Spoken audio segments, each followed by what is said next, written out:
A fal nedves volt egészen fel az oszlop felső indulásáig, salétrommal volt tele, ami a falnak a külső részére csapódott ki.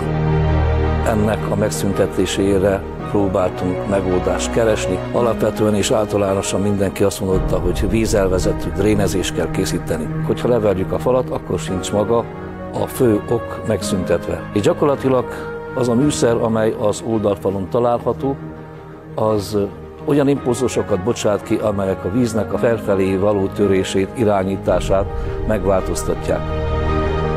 2019-ben volt az egyeztetés, 20-ban jöttek és akkor szerelték fel. Szemmel láthatóan a nedvesség az lejjebb és lejjebb csökkent az oldalfalon.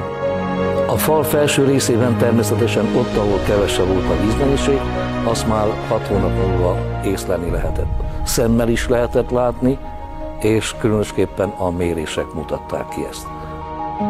Amiért ajánlom az, hogy egyszer bevált, a második pedig, hogy a legkevesebb beavatkozást igényli.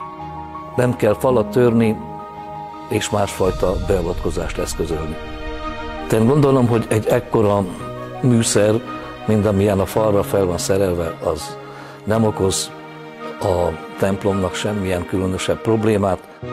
Egyelőre azért, mert a legkevesebb beavatkozást igényel, ez a legpraktikusabb megoldás.